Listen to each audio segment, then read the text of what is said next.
This is Stick. Right now, he is packed into a rush hour train with 400 strangers, and he hates every single one of them. Too loud, too close.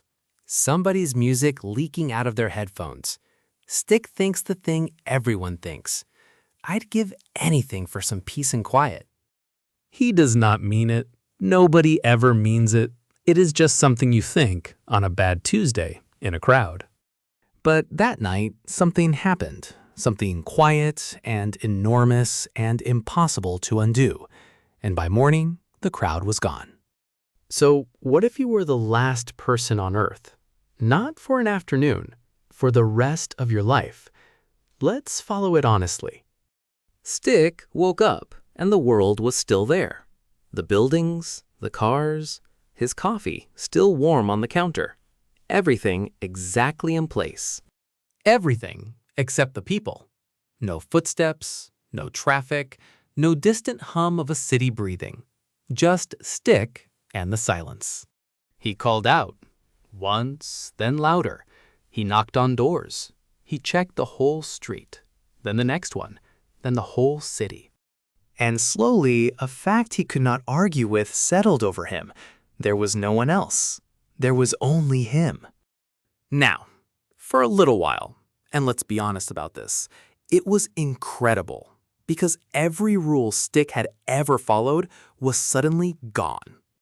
He walked into the fanciest shop and took whatever he wanted. He ate dessert for breakfast. He drove a supercar straight down the middle of the motorway. No queues, no bosses, no small talk, no one to tell him no. Stick had, technically, everything he thought he ever wanted. The whole planet was his private playground, and for about 3 days, it was the best time of his life. And then, around day 3, something strange happened. The fun started to curdle, quietly at first. He drove the supercar again. It was still fast, but there was no one to see it, and somehow that made it slower. He'd won every game with no one to play against. And it turns out a prize nobody knows you have isn't much of a prize. The playground was still there. Stick just couldn't remember why any of it had felt like fun.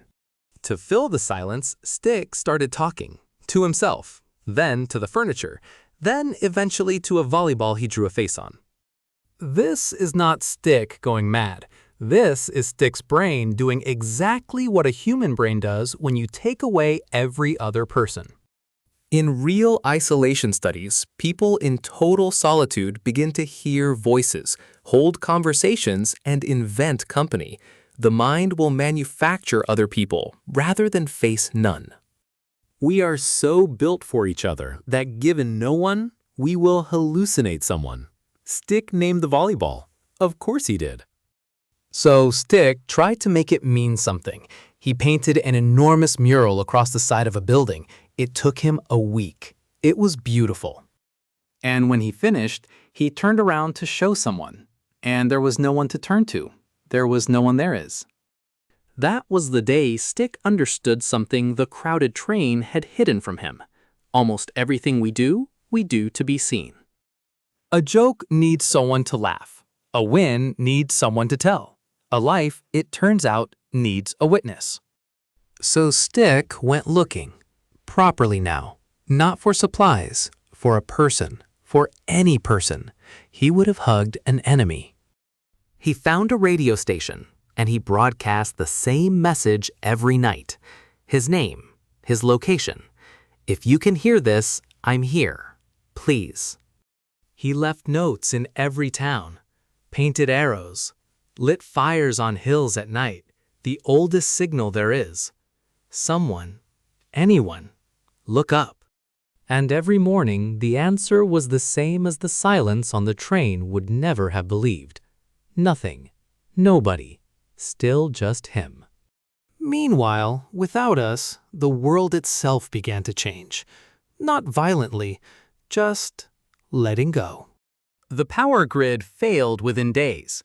Pets and farm animals scattered or died.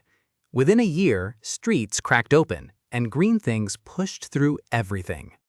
It was strangely beautiful. Deer in the supermarket, trees in the offices, a planet exhaling after a very long time holding its breath. And there was exactly one person left to see any of it, which by now Stick knew was the whole problem. Then, one evening in an abandoned house, Stick found a phone with a little charge left, and on it a saved voicemail. A woman's voice. Hey, it's me. Don't forget the milk. Love you. Bye. Stick played it again and again. And then Stick, who had a whole planet to himself, sat on the floor of a stranger's house and cried. Not for the supercars, not for the mansions, for 9 bored seconds of another human being, saying nothing at all. That was when it finally landed, all the way, what other people had actually been for the whole time. It wasn't the help, or the company, or even the love exactly. It was that other people are the mirror you use to know you're real. You find out who you are by bumping into other people, take them all away, and the edges of you slowly start to blur. Stick had wished for a world with no one in it. He got it, and it turned out a person alone is only half a thing. Here is the honest, uncomfortable turn. The silence Stick begged for on that train was not peace. Peace is quiet you chose, with people to return to. This was something else. This was quiet, with no door out of it, and a human mind is not built to survive in it for long. Long-term loneliness isn't just sad, it measurably wears the body down. Studies put its health toll on a par with smoking around 15 cigarettes a day. We treat being social like a nice-to-have. It is not. For a human being, other people are a survival need, as real as food or warmth. Stick was safe, fed, warm, free, and he was, in the most complete way possible, starving, just not for anything he could eat. But here is the part that is strangely hopeful, because people have studied this. Explorers, astronauts, prisoners in solitary, people who lived the edge of it and came back. And they found something Stick would need, that the mind, left alone, can hold itself together, but only if you give it structure to hold on to. So Stick built a life. He kept the routine. He kept the journal. He talked out loud, and yes, still to the volleyball. He held the edges of himself in place by hand.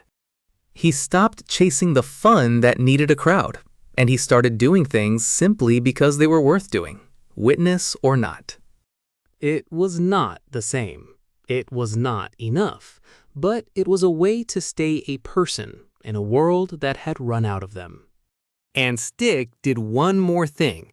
He decided that if he was the last one, he would be the one who remembered. He gathered photos. He read strangers' letters out loud. He learned their names. He kept the crowd from the train alive, the only place it still could be, in him. Because that is the last secret of being the only one. We are not really separate people. We are each made out of everyone we ever met. Stick was alone, but he was not empty. He was carrying a whole world of people who no longer could carry themselves. So, would you take it? A whole planet, no rules, no one to answer to for the rest of your life, completely alone. Almost everyone on a bad Tuesday says yes, and almost everyone about 3 days in would be drawing a face on a volleyball. Because the thing we complain about, the crowds, the noise, the people, is not the thing getting in the way of the good life. It is the good life. The strangers on the train were not the obstacle. They were the point. Every irritating, elbowing, too loud one of them. Stick had to lose every single person on Earth to finally understand that he had never for 1 second actually been alone before. Back in the real quiet world, Stick kept going. The garden, the journal, the names, the nightly broadcast, just in case. He never did stop hoping to hear a voice come back over that radio. And honestly, neither would you. But he had stopped waiting to start living. He learned the difference between being alone and being lonely, and he'd chosen on purpose to be neither. So maybe the lesson of the last person on Earth is one you can use without the apocalypse. The crowd is not in your way. The crowd is the treasure. You do not have to lose everyone to notice them. You can just look up on the train tomorrow and see the treasure while it's still there. Stick would give anything to be annoyed by that crowd again. Go be annoyed by yours. It means you are not the last one. Stick lived a whole life as the last person on Earth, and what he wanted, in the end, was the one thing he'd started with and thrown away. Other people, the most ordinary miracle there is. Try not to wait until they're gone to see it. Stick got the whole planet and traded it, in his heart, for 9 bored seconds of somebody saying, "Don't forget the milk." Stick life. Next time, what if you could live forever?